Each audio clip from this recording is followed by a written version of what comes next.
కొల్చారం గ్రామంలో మంత్రి కొండా సురేఖ ఎమ్మెల్యే సునీతా రెడ్డిల పర్యటన యుద్ధ వాతావరణాన్ని తలపించింది. బడిబాటలో కార్యక్రమంలో ఫోటోకాల్ ఉల్లంఘన చిలికి గాలివానలా మారింది. బుధవారం నాడు కొల్చారం గ్రామంలోని జిల్లా పరిషత్ ఉన్నత పాఠశాల ఆవరణలో బడిబాట కార్యక్రమాన్ని ఏర్పాటు చేశారు.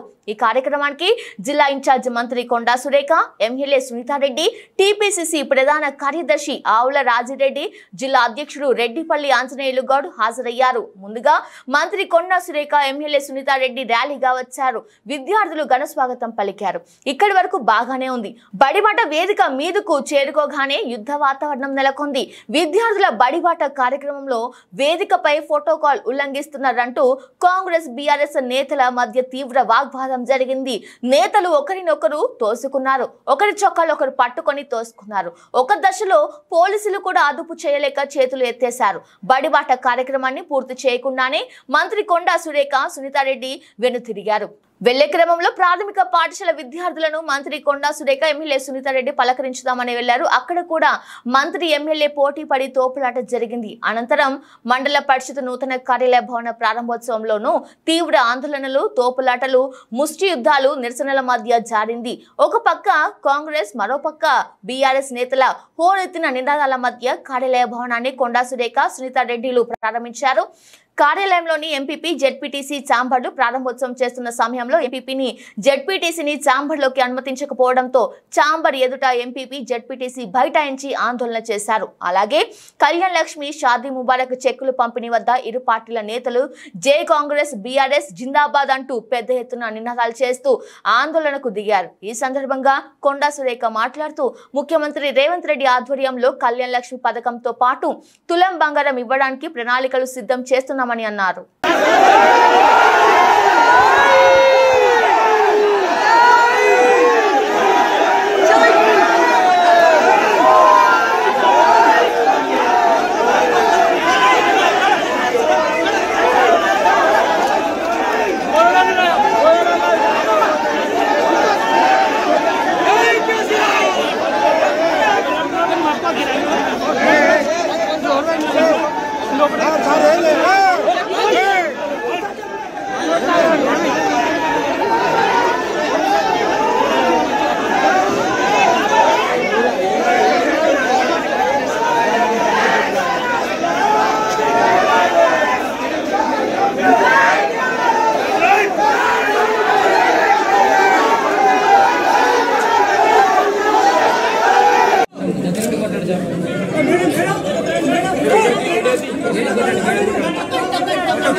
రాబోయే రోజుల్లో రేవంత్ రెడ్డి గారి నాయకత్వంలో తప్పకుండా కళ్యాణ లక్ష్మి దాంతో పాటుగా తులం బంగారం ఇస్తామనేటువంటి మాట కూడా చెప్పడం జరిగింది. దాన్ని కూడా త్వరలోనే మరి ప్రభుత్వ నిర్ణయం తీసుకొని రాబోయే రోజుల్లో అది కూడా అమలు చేస్తామని ఈ సందర్భంగా తెలియజేస్తాం.